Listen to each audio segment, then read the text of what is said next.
어제 이야기했던 내용이 바로 유다 지파에 관한 이야기였습니다. 유다 지파가 이제 제일 먼저 올라가서 가나안에 있는 지역들을 점령해 가는 이야기를 어제 했었습니다. 그래서 그 지파의 대표적인 한 사람 갈렙에 대한 이야기도 했었고요. 그 사위인 온니엘이 이제 드비를 정복하는 이야기까지 했습니다.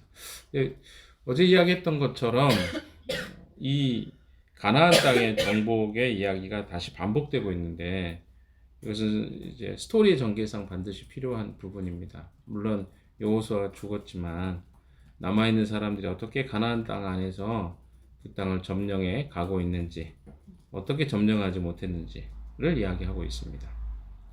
이스라엘 백성들에게 남겨졌던 숙제는 바로 그 땅의 사람들을 점령하는 일이었습니다. 점령은 선택의 문제가 아니라 반드시 필연적으로 해야만 했던 일이었겠죠. 그런데 조금씩 이스라엘 백성들이 그 땅을 정복하는 일에 최선을 다하지 않고 있는 모습을 보게 됩니다. 오늘 본문이 대체적으로 그런 내용입니다. 자, 16절에 보시면 모세의 장인은 겐자손이죠. 근데 그 자손이 유다 자손과 함께 종려나무 성읍인 여리고로부터 아란 남쪽에 있는 유다 광야로 옮겨왔죠. 광야에서 모세가 길을 잃고 또 도망쳤을 때, 애굽으로 도망쳤을 때 그를 받아준 사람이 이드로입니다. 장인. 그래서 이 장인의 사람들은 원래 이스라엘 백성들이 아니었어요. 이방 사람입니다. 근데 그들이 어디로 와요? 이스라엘 자손과 함께 이제 거주하게 된 거죠. 옮겨오게 된 거죠. 유다 광야 백성 가운데 자리 잡고 살았다. 이것도 이제 한 사건이죠. 그러니까 이방 사람들이 이제 어떻게 해서 유다 사람들과 함께 살게 됐는지. 자, 시간을 거슬러 올라가 보면 이 사사기가 기록되는 시점은 한참 후에 기록이 되었겠죠. 그러니까 자꾸 유대 사람들하고 그 가나안 사람들이 살고 있는 거예요, 같이. 그래서 여기에 있는 이 가나안 사람 얼굴이나 이게 말투나 아니면 이게 그 모습들이 정통 이스라엘 사람들이 아닌데 이미 이스라엘 안에 살고 있어요. 근데 사람들은 잘 모르겠죠. 왜 얘네들이 여기서 살고 있지? 잘 몰라요. 왜? 원래 이 사람도 여기 살았던 사람들이긴 하지만 정착하기에는 원래 이 사람들이 정착해서는 안 되는 사람들이 정착을 한 거예요. 근데 지금은 한 몇백 년 지났으니까 그 시간이 지났을 때 사람들이 볼 때는 이게 어떻게 된 일이지? 우리 조상들이 가나안 땅에 들어가서 가나안 사람들 점령했다는데 나랑 함께 살고 있는 근방에 살고 있는 저 이방인 같이 생겼고 유대 사람이라고도 하지만 근데 유대인 같지 않은 사람들 이런 사람들이 많은데 이 사람들은 뭐지? 이렇게 이야기를 할 거 아니에요. 그래서 이 이야기들이 바로 그 사람들에게는 피부에 와닿는 이야기죠. 뭐 우리나라도 외국인들이 많이 살고 있는 곳이 있죠. 뭐 안산이라든가 또 어디입니까?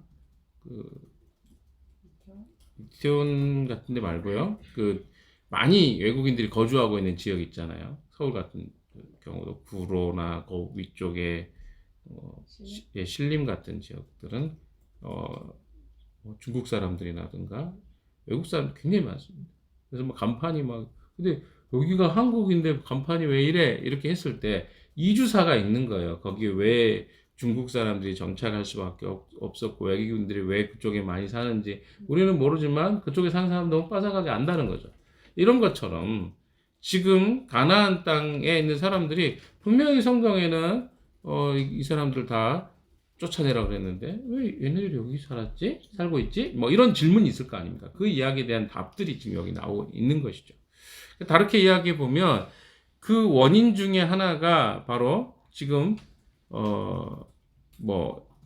모세의 장인 이드로가 그의 그 족속들을 데리고 지금 유다 백성 가운데 자리 잡고 살았다 이야기인 거고요. 17절부터가 또 그런 이야기죠. 그러니까 아마 유다 지파 사람들이 시므온 사람들 되게 좋아했던 것 같아요. 시므온 지파 사람들하고 자꾸 싸우러 갑니다. 그렇죠? 스밧에 사는 가나안 족속에 쳐들어가서 그들을 무찌르고 그것을 전멸시켰다. 그래서 그 성읍의 이름을 호르마라고 부른다. 또 유다 지파 사람들은 가사와 그 지역 일대를 다 점령했죠. 그렇죠? 19절 주님께서 유다 지파 사람들과 함께 계셨다. 그들은 산간 지방을 차지할 수 있었다. 그러나 여기 19절부터가 이제 문제입니다. 낮은 지대에 살고 있는 거민들은 뭐로? 철병거로 방비하고 있었기 때문에 쫓아내지 못하였다. 여기 보시면 철병거로 무장을 했기 때문에 이스라엘 백성들이 그들을 쫓아내지 못해 유다 지파가 쫓아내지 못했다고 합니다. 타당한 이유입니까? 타당한 이유죠. 왜? 그들이 볼 때는 타당하죠. 나는 쫓아내고 싶었는데 쟤네들이 어떻다는 거예요? 철병거가 너무 많아. 내가 어떻게 쫓아내? 말이 되잖아요. 이유가 되죠. 그러나 하나님의 시각으로 보면 이것은 뭡니까? 이유가 안 돼. 왜? 하나님은 쫓아내라고 그랬지. 철병거가 있는 애들은 놔두고 누구는 쫓아내고 이런 말이 아니잖아요. 그러니까 우리가 잘 기억해야 될 것은 하나님은 그들이 무엇을 가지고 있고 어떤 상태인가와 상관없이 하나님께 순종하기만 하면 그들을 쫓아낼 수 있다고 말씀하죠. 그래서 사람들은 어떻게 생각해요? 철병거가 있기 때문에 우리는 그들을 쫓아낼 수 없어. 이렇게 말한다. 이게 우리가 하는 핑계하고 굉장히 유사합니다. 이렇기 때문에 저는 안 돼요. 못할 것 같아요. 불가능해요. 다 핑계잖아요. 왜? 이것은 하나님 앞에서 그들의 언약과 약속에 그들이 집중했다면 절대 이렇게 생각하지 않았을 것입니다. 그러나 우리가 여호수아서를 봤을 때 알 수 있었던 것처럼 여리고성을 무너뜨린 것은 그들의 전략과 또 전술도 아니었고 그들의 숫자도 아니었고 그들의 무기도 아니었습니다. 하나님의 말씀에 순종하는 거예요. 아이성 전투에서 그들이 패배했던 이유도 동일하죠. 그들이 실패했던 것은 하나님 앞에 그것을 묻지 않았던 거입니다. 그리고 하나님의 말씀을 깊이 묵상하고 순종하지 않았기 때문에 동일합니다. 유다 지파가 지금 해야 될 일은 뭐예요? 그냥 점령하는 거였어요. 산간 지방이든 낮은 지대에 살고 있든 근데 그들이 하는 말은 뭡니까? 철병거로 방비하고 있었기 때문에 쫓아내지 못했다. 20절, 21절도 비슷합니다. 베냐민 자손이 예루살렘에 사는 여부수 사람을 쫓아내지 못했어요. 여부수 사람은 가나안 사람들. 그래서 여부수 사람이 오늘날까지 예루살렘에서 베냐민 자손과 함께 살고 있는. 그러니까 그들이 어떻게 해요? 쫓아내지 않은 거예요. 못한 거예요. 못한 게 아니라 아는 거죠. 여기는 못하였다고 표현되어 있지만 그래서 지금 함께 살게 된 거예요. 여부수 사람들이 저 사람들이 여기서 살게 된 이유가 베냐민 자손들이 어떻게 한 거예요? 쫓아내지 않은 거예요. 약속은 뭐예요? 쫓아내라고 했잖아요. 그리고 여호수아서 1장 3절도 그랬죠. 너희가 밟은 땅은 너희 것이 되다. 안 밟은 거예요. 뭘 안 한 거예요? 믿음의 과정을 안 한 거죠. 믿음은 다 쉬운 일이 아닙니다. 믿음이라는 게. 자, 제가 가끔 여러분들하고 이야기하다 보면 제가 믿음이 부족해서 더 잘 믿어보겠습니다. 뭐 이런 표현도 쓰기도 해요. 지체들 그런 말 하지 마. 제가 믿음이 부족해서 뭐 이런 건 뭐예요? 우리가 말하는 믿음은 어떤 쪽 믿음이에요? 내가 믿느냐 못 믿느냐 이걸 우리는 믿음이라고 주로 이야기합니다. 그러나 성경이 이야기하는 믿음은 뭡니까? 하나님의 약속을 붙잡는 거예요. 그러니까 하나님의 약속하신 것을 내가 신뢰하느냐 신뢰하지 못하느냐가 믿음에 관한 이야기예요. 계속 이야기하는 거예요. 하나님의 약속을 우리가 붙잡느냐 거기에 집중하느냐 집중하지 않느냐의 싸움이 믿음의 싸움입니다. 내가 얼마나 이것이 이루어질 거라고 확신하느냐 확신하지 않느냐의 싸움이 아니에요. 이게 제가 믿음이 부족해가지고 이것이 그렇게 될 줄 모르고 안 믿어지네요. 이런 건 믿음이 아니에요. 뭡니까? 확실하게 하나님이 약속한 것을 내가 믿고 있느냐? 말씀하신 것에 근거해서 내가 신뢰하고 있느냐? 이 차원이죠. 자꾸 헷갈리지 마십시오. 믿음은 그런 거 아닙니다. 내가 얼마나 더 그것을 확신으로 믿고 있느냐가 아니라 하나님의 약속을 내가 얼마나 신뢰하느냐, 그러니까 하나님을 신뢰하느냐 아니냐의 문제예요. 내가 얼마나 할 수 있느냐 없느냐를 내가 신뢰하는 게 아니라 하나님이 하실 수 있다고 믿느냐. 그럼 이들은 뭐예요? 하나님 믿지 않은 거예요. 다른 말로 해야 돼요. 자, 22절 이야기도 다 비슷한 이야기입니다. 22, 23절 읽어봅시다. 시작. 요셉의 집안 역시 베델을 치러 올라갔다. 주님께서 그들과 함께 계셨다. 요셉 가문이 베델을 정찰하였는데 그 성읍 이름이 전에는 루스였다. 24절. 정찰병들이 그 성읍에 나온 한 사람을 붙들고 말하였다. 성읍으로 들어가는 길이 어디인지 알려주십시오. 은혜는 잊지 않겠습니다. 25절. 그 사람들이 정찰병들에게 성읍으로 들어가는 길을 알려주니 그들은 그리로 가서 그 성읍을 칼로 무찔렀다. 그러나 그 남자와 그의 가족은 모두 살려보냈다. 26절. 그 사람이 햇사람의 땅으로 가서 한 성읍을 세우고 그 이름을 루스라 하였는데 오늘날까지도 그 이름으로 불린다. 자, 우리가 정찰하다가 한 사람이 어떻게 해요? 그 나오는 길에 그 길을 알려달라고 이야기합니다. 그리고 그 성읍으로 들어가는 길 알려주니까 고마워서 그 사람은 어떻게 해요? 살려주죠. 그런데 그 남자가 어때요? 어떤 일을 합니까? 26절. 햇사람들의 땅으로 가서 한 성읍을 세우고 그 이름을 루스라 했는데 오늘날까지 그 이름으로 불린다. 이 사람이 진멸하지 않았기 때문에 어떻게 된 거예요? 이 사람도 남아서 이제 그 지역을 그 사람이 다스리고 통치하는.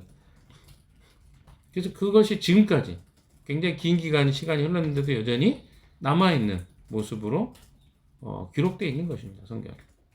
이런 일들이 지금 비일비재한 거예요. 자, 갈수록 가관입니다. 이제 보십시오. 요셉 가문까지는 그래도 뭐 얼추 조금 타협했다 하더라도 볼만한데 이제부터는 볼 이야기들은 전부 다 심각한 이야기들이에요. 자, 갈수록 심각해지니까 잘 보세요. 27절 시작. 므낫세 지파가 벳산과 그 주변 마을들과 가낫과 그 주변 마을들과 들과 그 주변 마을들과 이블람과 그 주변 마을들과 무깃도와 그 주변 마을들에 사는 주민을 몰아내지 못하였으므로 가나안 사람들은 그 땅에서 살기로. 자, 여기 잘 보세요. 가나안 사람도 어떻다고요? 살기로 마음을 굳혔대요. 그러니까 이게 간본 거죠. 이 사람들이 우리를 쫓아낼 마음이 없네? 그럼 여기 살자. 이렇게 마음을 굳힌 거예요. 그 주민을 몰아낼 수 있었어요. 그러나 그들이 몰아내지 않은 것입니다. 그렇죠? 28절도 봅시다. 그런데 이스라엘 백성은 강성해진 다음에도 가나안 사람을 모조리 몰아내지 않고 그들을 부역군으로 삼았어. 이게 무슨 말입니까? 그러니까 처음에는 그들이 무슨 생각을 한 거예요? 우리의 그 세력이 약하니까 이들을 못 쫓아내겠다. 그냥 조금 놔둬보자. 했단 말이에요. 그러면 이해가 돼. 그런데 그 뒤에 보면 28절에 이스라엘 백성은 강성해진 다음에도 가나안 사람을 모조리 몰아내지 않고 그들을 부역군은 뭡니까? 노예나 혹은 뭐요? 그런 부역하는 어떤 허드렛 일을 시키는 일을 하는 것에 이 사람들을 놔둔 거예요. 그러다 보니까 이게 뭡니까? 편리성인 거예요. 이게 더 낫겠네? 분명히 하나님은 어떻게 하라는 거예요? 그들을 다 진멸법의 의미는 거룩입니다. 그러니까 여러분 거룩이라는 단어에 대한 정의가 필요합니다. 거룩이라는 말은 우리가 몸을 얼마나 깨끗하게 하냐, 얼마나 거룩한 손을 뭐 이렇게 들고 뭐 하냐, 거룩한 모양을 이게 아니라 구별됨이라고 제가 여러 차례 이야기했어요. 구별이에요, 구별. 구별됨 자체가 거룩입니다. 하나님을 위해서 구별되게 행동하고 구별된 어떤 시간을 내고 구별된 삶을 사는 거, 이게 거룩이에요. 모양을 취하는 게 아니라. 그런데 우리는 거룩을 뭐라고 생각해요? 좀 이런 어떤 행위적인 요소로 많이 생각하는 경향이 있는데 이스라엘 백성들에게 요구했던 건 하나님은 거룩이었어요. 구별됨이었어요. 그러니까 가나안 사람들하고 같이 있으면 그들이 물들 것이 염려가 되는데 그들은 어디로 갑니까? 합리적인 생각으로 갑니다. 이거 다 죽여버리는 것보다 우리 일에 사용하면 되겠네. 그래도 되겠네. 우리가 불편하게 왜 싸워가지고 이 사람들 우리도 죽을 수도 있고 저 사람들도 얼마나 불편해? 이런 생각들이 그들 안에 있었던 거죠. 그러니까 이런 결정을 하게 된 거예요. 강성해도 쫓아내지 않고, 약할 때는 약하다고 못 쫓아내고, 이런 거죠. 28절, 29절이죠. 시작. 에브라임 지파가 게셀에 사는 가나안 사람을 몰아내지 못하였으므로 가나안 사람이 아직도 게셀에서 그들 가운데 섞여 살고 있다. 자, 이게 뭡니까? 에브라임 지파 사람들도 게셀 지역에 있는 가나안 사람들을 쫓아내지 못했다. 그래서 게셀에서 이제 섞여 사는 거죠. 아까는 뭐 따로 이렇게 부역을 시키는 일이었다면 이제 갈수록 심각해. 에브라임 지파는 그 안에 막 섞여. 옆 동네 보니까 저기 가나안 사람 사네? 여기 이스라엘 사람 사네? 이거 막 지금 이렇게 막 섞이는 현상이 나타난 거죠. 지금 이걸 사사기가 추적하고 있는 거예요. 자, 또 보세요. 스불론 지파 사람들. 30절입니다. 시작. 스불론 지파가 기드론의 주민과 나알론의 주민을 몰아내지 못하였으므로 가나안 사람들이 그들 가운데 살면서 여기도 부역군이 되었죠. 31절 아셀 지파 시작. 아셀 지파는 악고의 주민과 시돈의 주민과 알라벳과 압삽과 헬바와 아벡과 루옵의 주민을 몰아내지 못하였다. 아셀 지파가 그 땅의 주민인 가나안 사람과 섞여 산까다. 여기 섞여 살죠. 그들을 쫓아내지 못하였기 때문이다. 못하다 보니까 섞여 산 거예요. 자, 33절 납달리 지파입니다. 납달리 지파는 시작. 납달리 지파는 베스메스의 주민과 베아나 주민을 몰아내지 못하고 그 땅의 주민이 가나안 사람과 섞여 살면서 베스메스와 베나다 주민을 부역군으로 삼았다. 자, 34절 시작. 아모리 사람은 단지파 자손을 힘으로 산간 지방에 몰아넣어 낮은 지대로 내려오지 못하게 하였다. 자, 이제 난리가 났습니다. 단지파는 어때요? 못 내려가요. 심지어 산간지방에 몰아넣어버리고 낮은 지대로 내려오면 죽어. 뭐 이런 거죠. 아모리 사람들은. 원래 아모리 사람들이 좀 그런 성격이 있습니다만은 성깔이 있는 거예요. 거꾸로 돼버린 거죠 이제. 자, 35절 시작. 그리고 아모리 사람은 헤레스산과 아얄론과 사알빔에 살기로 마음을 굳혔으나 요셉 가문이 강성하였으니 그들은 요셉 가문의 부역군이 되었다. 마지막 36절 시작. 아모리 사람의 경계선은 아그라비 비탈이 있는 바위에서부터 그 위쪽이다. 여러분 이걸 보면 무슨 생각이 듭니까? 갈수록 가관이다. 그래서 사사기가 이렇게 돼버렸구나. 이걸 여러분 아셔야 돼요. 이것에 대한 하나님의 평가는 냉정합니다. 2장 1절 2절을 한번 볼까요? 시작. 주님의 천사가 길갈에서 복임으로 내려와서 이렇게 말하였다. 나는 너희를 이집트에서 이끌어냈고 또 너희 조상에게 맹세한 이 땅으로 너희를 들어오게 하였다. 내가 너희에게 말하기를 나는 너희와 맺은 언약을 영원히 깨뜨리지 않을 것이니 너희는 이 땅의 주인과 언약을 맺지 말고 그들의 단을 헐어야 한다고 하였다. 그러나 너희는 나의 말에 순종하지 않았다. 너희가 어찌하여 이런 일을 하였느냐. 평가는 뭡니까? 순종하지 않았다. 딱 한마디로 정리하면 불순종이죠. 그러니까 이들의 삶에 그들이 쫓아내지 않은 것은요, 합당한 이유가 있죠. 뭐 병거가 엄청나서 철병거 때문에 저희는 못 쫓아냈어요. 아니, 쫓아내려고 하는데 힘이 너무 세요. 쫓아내려고 했는데 부역군으로 삼는 게 더 낫지 않나요? 아니, 쟤네들이 성질이 아모리 족속 아니잖아요. 어떻게 우리가 그들을 이길 수 있냐? 우리는 숫자도 작은. 이렇게 핑계댈 수 있어요. 그러나 이것은 다 한마디로 뭐요? 불순종이다. 주님이 이렇게 딱 끝내버리죠. 주님이 우리에게 원하는 것은요, 변명이 아닙니다. 뭘 주님이 원하십니까? 순종이에요. 어떤 순종입니까? 주님의 언약과 말씀에. 그래서 주님이 하나님이 이렇게 이야기해요. 나는 너희들과 어떻게 했다? 언약을 영원히 깨뜨리지 않을 것이니. 그러니까 내가 너희와 맺었던 것은 내가 언약은 절대 안 깨진다. 너희들은 어떻게 해야 된다는 거죠? 이 땅의 주민과 언약을 맺으면 안 된다는 거예요. 그러니까 이 사람들과 어떤 언약도 맺으면 안 되고 그 사람들의 문화와 삶 가운데 너희들이 동화돼서는 안 된다. 그것이 내가 너희를 택한 이유다. 그런데 그들이 어때요? 섞여 살 것들을 선택해버렸어요. 섞여 산다는 건 뭔 말입니까? 그들의 거룩함이 상실된다는 말입니다.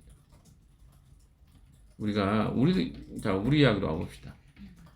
우리는 하나님의 사람들이죠. 우리는 거룩을 늘 유지해야 돼요. 그런데 여러분 생각해 보십시오. 여러 이유가 바쁘다는 핑계가 우리도 그렇죠. 바쁘다는 핑계도 될 수 있고 또 어때요? 뭐 또 해야 되고 뭐 또 해야 되고. 그래서 저는 이거 못해요. 아니 어떻게 하나님께만 집중하고 살아요? 일반 그리스도인들 보세요. 이렇게 사는 게 맞지 않나요? 이게 우리의 변명이에요. 너무 지나치지 말아라. 계속 이야기하죠. 지나치지 말아라. 너무 좀 신앙은 어떻게 한다? 적당히 하는 거다. 이런 이야기들이 결국 다 무슨 이야기들이에요? 다 타협에 관한 이야기들입니다. 이스라엘 백성들의 삶의 영역으로 본다면 부역하는 게 낫지 않나요? 아니 그게 다 일반 그리스도인이 사는 모양이지 뭐 그게 특별하게까지 그렇게 해야 돼? 라고 하는 말 속에 담겨있는 의미들입니다. 여러분 우리는요 더 높은 차원의 부름을 받은 사람들이에요. 어디? 하나님의 말씀과 언약에 집중하고 살아야 될 사람들이에요. 근데 우리의 생각이 어디로 가 있어요? 세상에 가 있어요. 세상 사람들이 어떻게 사는가? 그게 우리의 기준이 되어버렸어요. 아니 저 사람들도 저렇게 사는데요? 아니 크리스찬들 중에 저렇게 사는 사람 많은데요? 이게 우리의 기준이 돼버린 거야. 뭐가 우리의 기준이 돼야 돼요? 하나님의 기준과 가치입니다. 근데 언제부턴가 우리는 그것이 더 이상 중요하지 않은 시대가 됐어요. 하나님 뭐라고 말씀하는가? 결혼에 대해서 뭐라고 말씀하는가? 연애에 대해서 뭐라고 말씀하는가? 직장 생활에 대해서 뭐라고 말씀하는가? 중요하지 않아요. 지금 내가 중요해. 그리고 주변에 있는 사람들이 어떻게 말하는가가 중요해. 이렇게 돼버리면 무슨 일이 생기냐면 하나님은 안중에도 없는 거죠. 그러면 어떻게 될까요? 우리의 삶과 인생 가운데 전부 우리는 타협입니다. 왜? 어쩔 수 없어요. 이렇게 사는 게 뭐가 문제가 돼요? 왜 우리는 이렇게 살아야 돼요? 이렇게까지 갑니다. 나중에 어때요? 그냥 너도 옳고 나도 옳고 하나님 말씀은 맞아? 이렇게 되죠. 하나님 말씀대로 산다고 우리에게 얻어지는 게 뭐야? 라든지 뭐 이런 것들이 우리 안에 수시로 들어올 수 있는 세상적 가치들입니다. 하나님이 경계했던 것들은 뭡니까? 바로 이런 것들. 그러니까 크리스찬들도 그렇고 이 당시에 이스라엘 백성들도 그렇고 타락하는 것은요 시간 문제입니다. 그러나 그들이 거룩을 유지하는 것은요 참 에너지가 많이 들었어요. 순종이라는 것은 항상 눈에 보이는 것들은 무엇입니까? 안악자손들이고 거인들이고 철병거고 또 그들의 상황 속에서 그들의 포악한 성격, 문화 이런 것들이 두렵게 하죠. 그것에 집중되면 오늘도 우리에게 동일하게 이야기해 주는 것 같습니다. 사사기 이야기를 통해서 나는 너와 너에게 말한 언약을 영원히 깨뜨리지 않겠다. 그렇다면 너는 어떻게 살아야 되겠냐? 이 땅의 주민과 언약을 맺지 말아라. 로마서 말씀으로 이야기 따지면 12장 1절 2절에 너희는 이 세상의 패턴을 따르지 말아라. 이 세상 사람들이 추구하는 삶의 방식을 따르지 말아라. 이게 거룩이에요. 또 우리 안에 들어와 있는 세상의 방식이 얼마나 많은지 모릅니다. 여러분 기억하십시오. 우리의 삶 가운데 있는 세상의 방식들이 사라지지 않는 한 우리 안에 가나안 땅의 정복은 없습니다. 남겨져 있는 가나안 땅 정복은요. 말씀에 집중, 순종하는 것 외에는 달리 방법이 없다는 것을 오늘 또 말씀해 주십니다. 주님의 천사가 나타나서 너희가 어찌하여 이런 일을 하였느냐? 너희는 나의 말에 순종하지 않았다. 이것이 하나님의 평가였습니다. 이스라엘 백성들이 타락한 이유는 딱 이거예요. 순종하지 않고 방종하면서 그들의 삶을 세상의 가치로 살았다. 오늘 우리에게 주시는 메시지가 분명하다고 생각합니다. 사랑하는 여러분, 우리는 세상의 패턴과 방식으로 살아서는 안 되는 사람들입니다. 오늘도 우리의 삶 가운데 세상의 방식이 우리 안에 들어오려고 할 때마다 이 말씀 기억하시면서 승리하는 여러분 되시기를 주님의 이름으로 축원합니다. 기도합시다.